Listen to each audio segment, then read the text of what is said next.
Hello everyone, this is STEM with Ari. Welcome to the first video in the USACO Bronze series. So I'm often asked the question, what's the most important thing I need to know for USACO Bronze? Or what's one concept I could master to maximize my problem solving skills? And I'm here to tell you today, brute force. Brute force is the most essential algorithm in not only USACO but all of programming. In fact, as an algorithm, brute force makes up key parts of the solutions to every problem you'll ever do, and there's almost always at least one problem in every USACO Bronze contest that can be solved using only brute force. So what exactly is brute force, and how can we use it?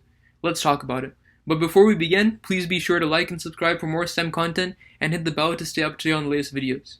So let's start by defining brute force. Brute force just means taking the most crude approach to solve the problem, instead of trying to do something fancy. In terms of USACO, that means you'll either 1. Be running a direct simulation, which means you'll be performing every step described in a problem to find the end result, or 2.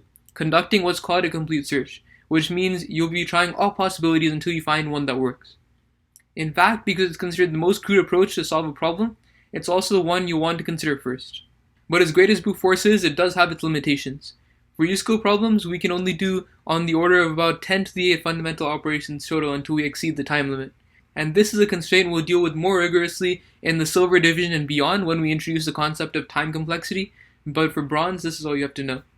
Now let's break down exactly how we can approach these two kinds of brute force and walk through a sample problem for each one. Let's start off with simulation. So the first step in simulation is to identify the steps to simulate. Then after that, you have to store the states of objects as variables. Then code a single step of the simulation. And finally, use loops to extend that single step to cover all the steps. Next, we have complete search.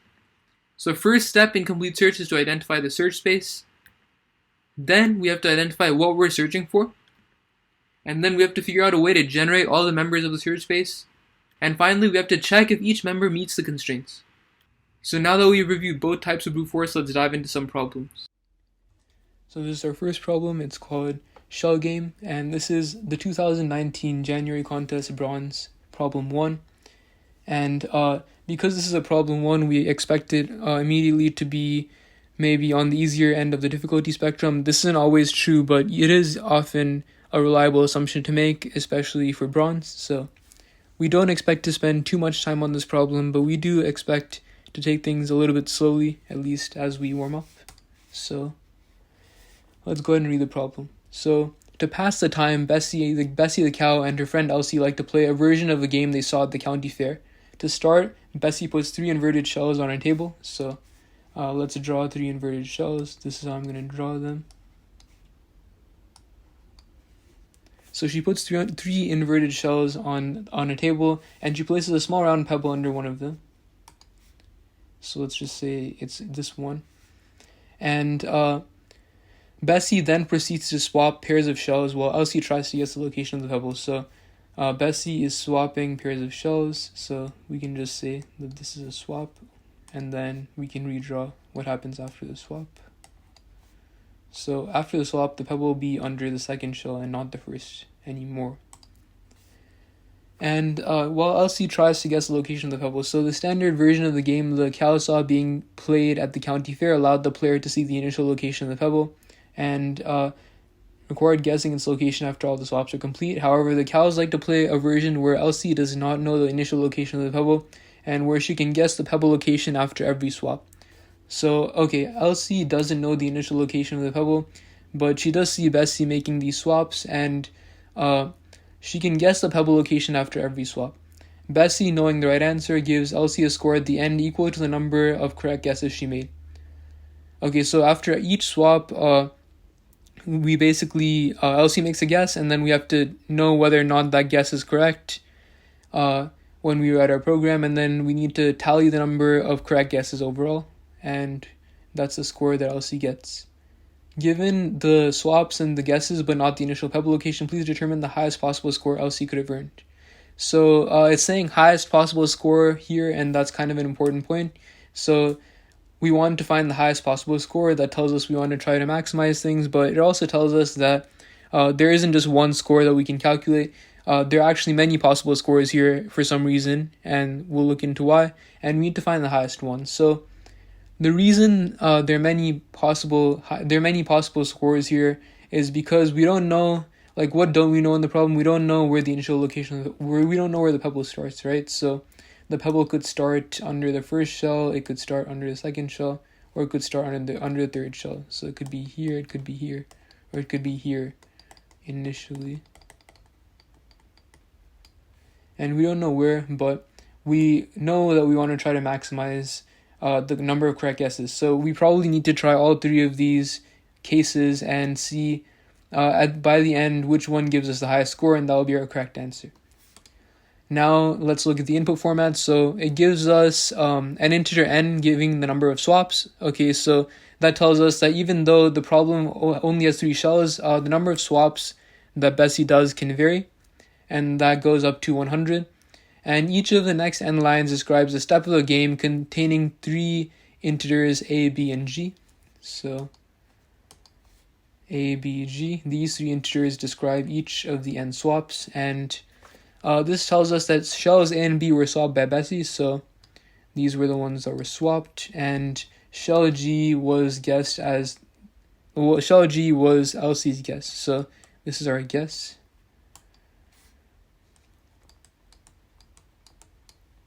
And Elsie guessed G after the swap was made. So not before, but after. So we first swap A and B, and then we guess G. And all 3 of these integers are either 1, 2, or 3. Okay, so it's either shell 1, shell 2, or shell 3. And A is not equal to B. So yeah, we can't swap a shell with itself. It needs to be 2 different shells that you swap. And you need to find the maximum number of points Elsie could have earned, and then we get some sample input, some sample output. And it's often a good idea just to make sure you understood the problem correctly, to run through the sample and see if you can reason it out. So when sometimes they'll be generous enough to give you sample explanations, and in this case they did, so let's just read through that first. So in this example, Elsie could have earned at most 2 points, so yeah, that is the correct answer. And if the pebble started under shell 1, she guesses it right exactly once. If the pebble started under shell 2, she guessed it right exactly twice. If it started under shell 3, she doesn't make any correct guesses. So this is saying that she could have either made 1 correct guess, 2 correct guesses, or no correct guesses. And obviously the max of 1, 2, and 0 is 2. So that means that the correct answer was 2. And let's just simulate the case with shell 2 to make sure we understood the problem correctly, and that we're also able to get the same answer. So this is what that looks like. So shell 2 was where it started initially, so the initial configuration was like this. Let me draw the shell properly, and then this was the initial configuration, and then swaps were made. So the first swap was swapping shells 1 and 2, so those 2 were swapped, and then this was the configuration here.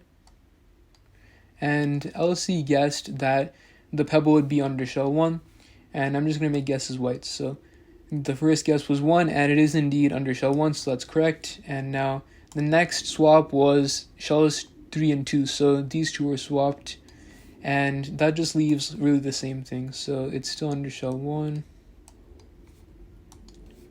And Elsie again guessed shell 1. So it was again guessed as shell 1, and again the pebble is under shell 1, so this is correct. And then the last swap that was made was shells 1 and 3, so let's draw that out. Shells 1 and 3. And that left this configuration here. So these 3 shells, and then shells 1 and shells 1 and 3, not shells 1 and 2. Let's redraw that. Shells 1 and 3. And that left this configuration here. Shells 1 and 3. Let's make the pebble red again. And Elsie again guessed shell 1, but this time she was wrong because it was actually under shell 3, so this guess is incorrect. And so these are our 2 correct guesses, and as expected, our answer checks out, so we did understand the problem correctly. And one thing that playing with the problem like this told us is that this is actually a simulation problem, because we really just have, like, the problem just really gives us a setup for like the structure of the problem, it gives us some shells. It gives us like a game kind of that it's playing. It's literally called shell game after all, and it's giving us what each step of the game looks like, and it's saying after each step, like tally the number of correct guesses that Elsie is making, and just find the total number of find the maximum possible number of total correct guesses by the end. And so we really just have to simulate all possible. We really just have to simulate the game, like all steps of the game, and then just find the correct answer from there. So this tells us that this is a simulation problem, and that means that we should be referring to our simulation paradigm. So let me put that up real quick. Okay, we are back. So we have our 4 steps in our simulation paradigm as we discussed earlier, and these are our 4 steps right over here. So let's go ahead and look at them. So the first step is to identify the steps to simulate. So we've made this pretty clear by now that we need to simulate the swaps that Bessie's making. So we're just going to write swaps for that first step. So the second thing is to store the states of objects as variables. And to store the states, what do we really need to store here? Let's think about that. So we need to store, all we need to really store is whether or not a shell has the pebble under it, right? So we really have 2 possibilities when we have a shell. It's either going to look like this or it's going to look like this, but it has a pebble under it. And so we can really represent anything that only has 2 states, or true or false, as like a Boolean value. So we can think of the first case here, in which it has no pebble under it, as 0 or false, and the second case is just 1. And this can be completely encoded by just 1 Boolean value. And we have 3 shells to worry about, so we'll have 3 Boolean values in our data, so we can just put that over here. So let's just write this. 3 bools is all we need to really say. Okay, now it's saying code a single step of the simulation. So let's think about this. What are our steps really? Our steps are swaps, as we've identified in the first one, or in our first step here of our paradigm. Our steps are swaps. But a little bit of the difficulty we have here is we don't really know where the initial pebble is, or we don't know like the starting location of the pebble, the initial location. And so we really have 3 cases that we need to consider here when we're being careful. We have case 0, case 1, and case 2. And we're 0 indexing these because it's always a good idea, in my opinion, to 0 index your everything that you can in the problem. It will make all the work that you do, all the processing and stuff, easier to use with standard arrays, because arrays in C++ are 0 indexed, or you can also just 1 index them, but it's really a choice. It's your choice. I'm going to 0 index. And so I'm also going to then 0 index my shell numbers. So case 0 is, and then let's just say this is the initial position of the pebble. And I'm just going to say I for initial. So initially case 0 means that initially the pebble was under shell 0. Case 1 means initially the pebble was under shell 1. Case 2 means that initially the pebble was under shell 2. So these are 3 initial possibilities, and then after this, we're just going to be able to start. After this, we need to be able to start making our swaps somehow, right? And it's saying code a single step of the simulation. We know that our steps are swaps. So for each step, or for each swap that we're going to do, we need to consider what happens in each of the 3 cases. Okay, so in our first step, let's say that we make a swap. Then we need to deal with this case, and this case, and this case, as we're receiving our input for swaps. And then we have, so this is swap 0, because we're going to 0 index everything. Then we have swap 1, this case, this case, this case. And as we deal with this here, as we deal with our swaps, we're just going to consider each of the 3 cases, what happens when we make that swap. And so along with each of these 3 cases, we also need to keep track of the total number of correct guesses in each case, right? So that's also going to be something that we store as a state. So we need to keep some array that will tell us, or we need to keep some value. So this will be, we can think of this as total 0,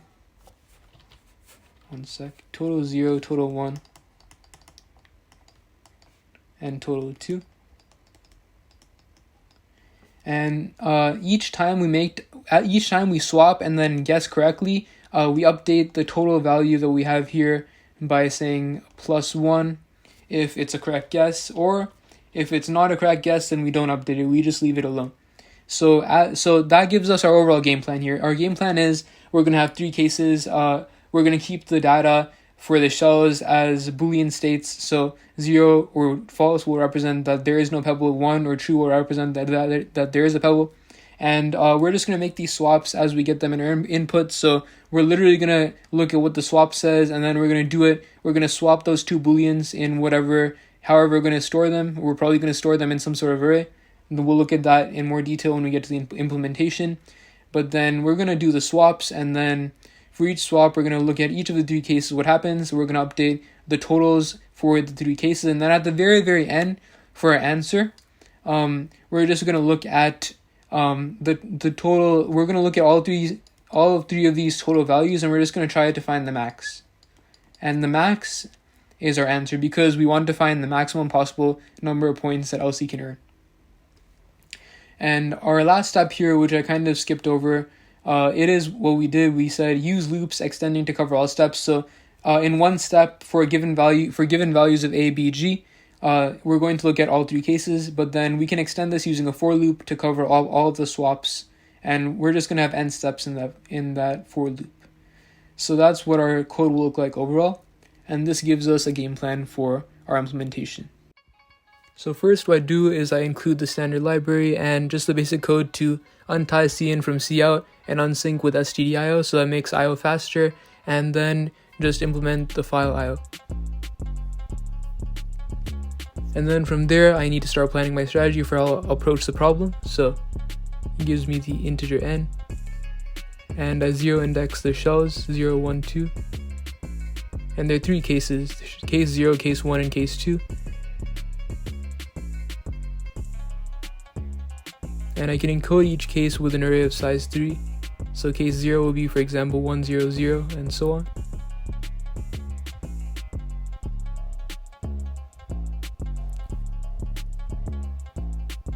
And I can simulate each case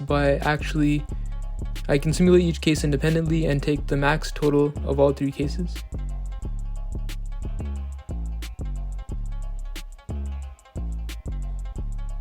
So this represents the array of my cases, and I accidentally called the array case here, but it should be called cases because case is already a keyword in C++. So I'll change that after I notice the bug, but you can see that it's not compiling properly, so I do notice the bug. And the reason we created this Boolean array is because we can actually now just start simulating Bessie swaps by swapping these Booleans according to the inputs. Now I'm writing a for loop to process all the cases. So each iteration I processes case I.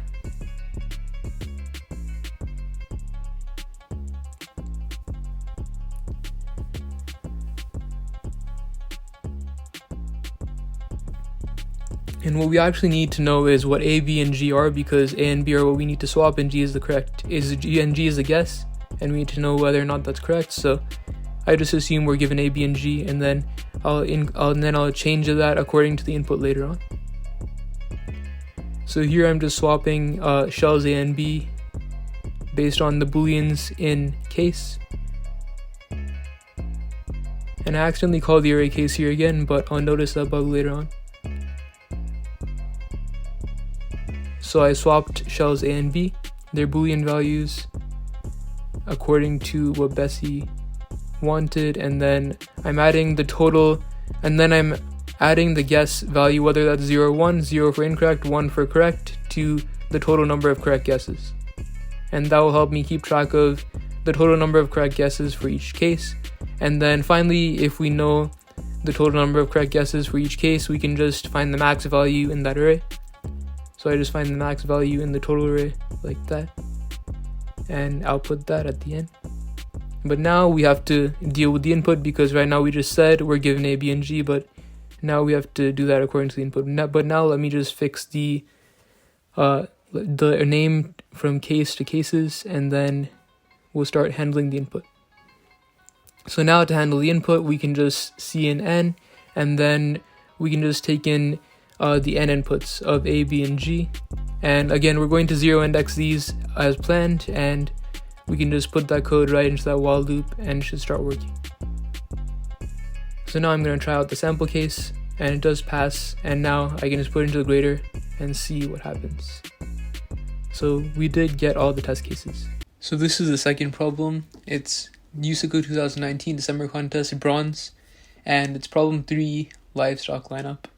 And this is a problem 3. Usually problems 2 and 3 will be more difficult than problem 1 in the contest, but this isn't always, this isn't necessarily true, but it's usually a good assumption to make, especially for bronze contests, so we might spend a bit more time on this than we did on the last one. So let's read. So every day, Farmer John milks his 8 dairy cows named, and then it lists a bunch of names. I'm not going to read them. The cows are rather picky, unfortunately, and require that Farmer John milks them in an order that respects N constraints between 1 and 7. So N is really small here. And each constraint is of the form X must be milked beside Y, stipulating that cow X must appear in the milking order either directly after cow Y or directly before cow Y. So an easier way to say that is just that X and Y have to be next to each other in the ordering. So please help Farmer John determine an ordering of his cows that satisfies all the required constraints.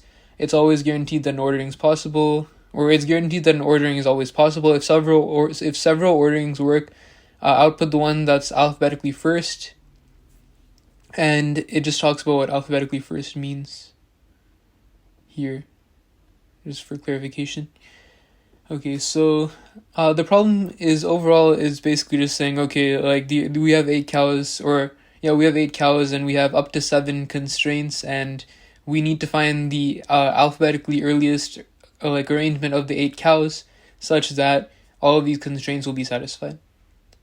And now if we look at the input format, the first line of input contains N, so N is the number of constraints, it's just up to 7 basically, and then the next N lines are just like the N constraints that we have, so X must be milked beside Y. And okay, so we get the problem. We don't really have much to draw here though, in terms of we don't really need to draw much. We just have some sort of ordering that we need to work with. But let's look at the sample inputs. So there are 3 constraints, and then it gives 3 constraints, and this is just a number of constraints here, and this is the sample output. So it's saying that the alphabetically earliest arrangement of all of these cows that satisfies these 3 constraints is this, and I'm not going to prove that. It would take way too long to show that this is the alphabetically earliest one. We'd have to try all the alphabetically earlier ones and see that they don't satisfy constraints, but let's just verify that this one works. So first it has Beatrice, Sue, Belinda, Betsy, Blue, Bella, and Buttercup. So I'm just going to screenshot it and put it here so it's easier to work with. And it's saying Buttercup must be milked beside Bella, so Buttercup and Bella are being milked beside each other. They're right over here.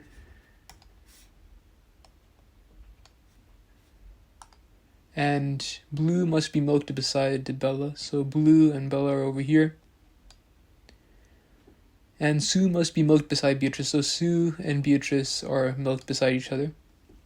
So all 3 of these constraints are respected in this ordering, so this ordering works for us, and that shows that we do indeed get the problem.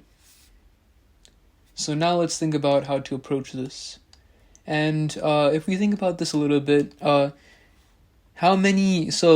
think about it like this. So we have 8 cows, and we just want to find the earliest, we want to find the alphabetically earliest ordering of these 8 cows that satisfies all our constraints. So what if we just tried all possible orderings? Because one thing we could maybe try is try to construct one of these, try to constructively like make an ordering based on these constraints, like look at the first constraint and then try to construct something and then try to continue that construction in the next constraints and so on. But it might be easier for us to just try all of the possible orderings. So there are 8 cows, so the number of possible orderings is 8 factorial. This is a number of ways to arrange 8 distinct objects in a line. So it's just basically, it expands out to 8 times 7 times 6 times 5 all the way up to 1. And you can calculate this. So this is 4, 0, 3, 2, 0. And so it's basically 1, 2, 3, 4. So it's 4.032 times 10 to the 4, basically. So this is still less than 10 to the 8, so it looks like this might be a bit feasible. But now let's think about how we can proceed further in terms of figuring out whether or not like one of these ordering satisfies all of the constraints. So now we have n constraints, and n can be up to 7. So let's just assume in the worst case that we'll need to have 7 constraints. And so for each of the 8 factorial permutations or arrangements of these cows, we have 7 constraints to try. And how many operations do we need to try each constraint? We just need to look through the entire ordering of the cows. So if we just look at, for example, this one, we just need to look through all of these. And we need to see, for example, if our constraint is that Beatrice and Sue need to be next to each other, then we need to look at where Beatrice is. And that takes up to the number. So we need to go through the entire list of cows in the worst case to find where Beatrice is. And the list of cows is 8. There are 8 cows in the list. And as we do that, in parallel, we can also try to figure out where Sue is. So in those same 8 operations, we can also figure out where Sue is in the ordering. So it can take up to 8 operations around that in the worst case if we just step through the entire list of cows and figure out where Beatrice and Sue are. And we can just look at if the indices for Beatrice and Sue in the list are next to each other, and that would tell us that they're adjacent. So it would still take up to 8 operations around that. And so we have 8 factorial arrangements times 7, up to 7 conditions that we need, and then for each of those 7 conditions, it would take up to 8 operations to check whether the permutation works or not with all of those constraints. So a factorial we know is this number here, so it's 4.032 times 10 to the 4. And this here is just 56, so you can think of it as 5.6 times 10. Now, this 10 to the 4 times this 10 just becomes like a 10 to the 5. And 4 times 5 is around 20, so it would be around 2 point something times 10. And so we have this times 10 and this times 10 to the 5, and this just becomes 10 to the 6. And we know 10 to the 6 is still less than 10 to the 8 by like a significant amount. It's much less than 10 to the 8, which is like our maximum number of operations that we can allow. So it looks like this algorithm of just like trying all of the possible arrangements seems to be the one that we need to go for. And if you think about it, this algorithm is really just a complete search because we're searching through all of the possible permutations. So let's actually look at this through the lens of our complete search paradigm as well. So this is the complete search paradigm, and we need to look at how exactly we're going to be solving this problem with complete search. We already have an algorithm idea, but we can basically make it more concrete by using this paradigm. So first, identify the search space. The search space is just all permutations or all arrangements of the cows. And we already established that there are 8 factorial of those permutations.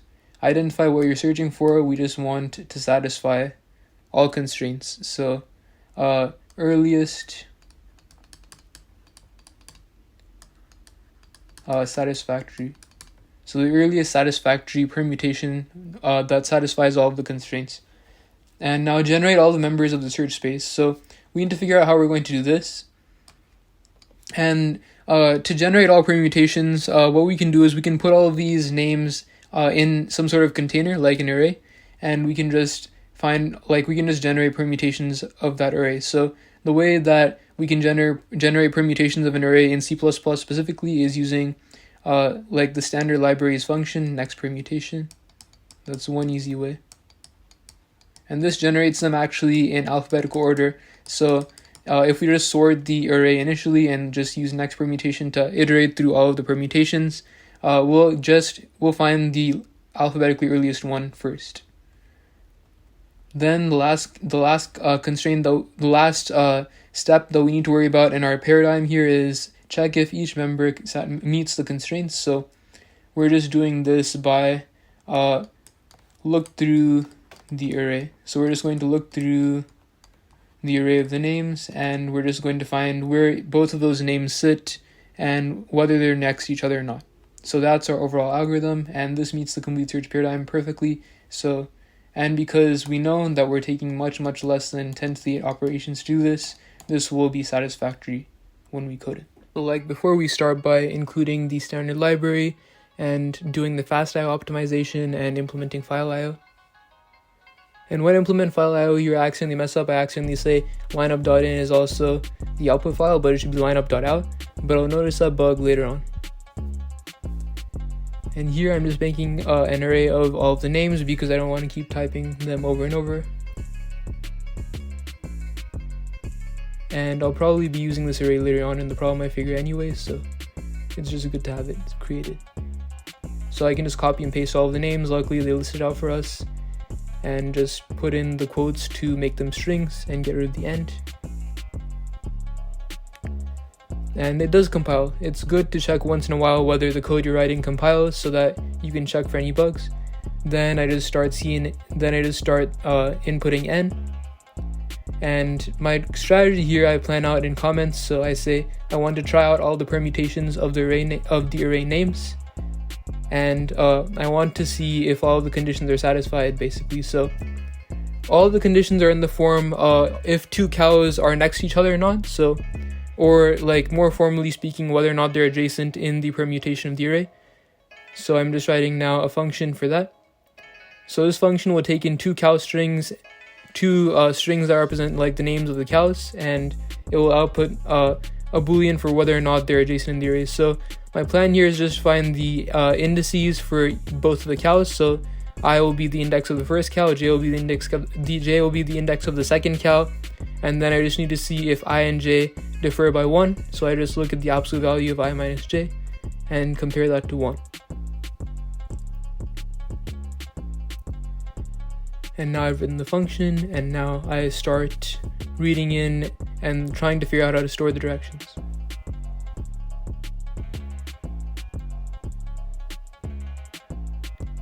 Then my strategy once again is to check for each permutation whether or not it satisfies all of the directions. And my plan here is to store the directions in a vector of array of string 2. So basically a vector of arrays of arrays of size 2 of type string. So basically each element of the vector will be an array. So the array will look like cow1, cow2, and that will specify that cow1 and cow2 should be adjacent in the permutation. So now I'm just going to take the input. So cow1, cow2, s here is just a filler string because it gives you a bunch of random words like must be milked beside, and those are really unnecessary for us, so we can just get rid of those. And we can put this into the vector by calling mplaceback and putting in the array cow1, cow2. Now we can start trying all the permutations.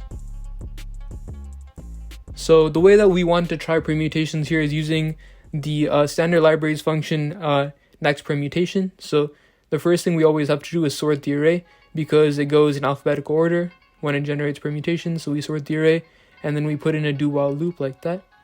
And I accidentally forgot a closing parenthesis, but it was fixed. So now the syntax seems correct and we're ready to proceed.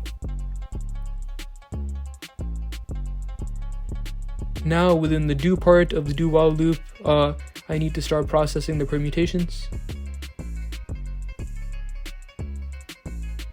So for each permutation, I have to check if all the directions are satisfied. So that means that if a single direction isn't satisfied, then we can't use that permutation. So the way that I handle that is that I set up a flag, and the flag will be not satisfied.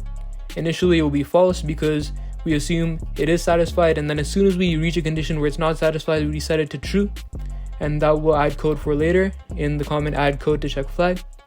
And if it's not satisfied at the end, meaning that it is satisfied or the permutation is satisfactory, then we have our ordering. And it's always going to be the alphabetically earliest one because that's how the next permutation generates the permutations in order. And then we can just output the strings in names like that, and then we can check, and then we can just start writing the code to check the flags. So if they aren't adjacent according to the function we wrote, then it's not satisfied. And I checked the sample case, it worked out, and I put it into the grader, and here we go. So we see a bug here.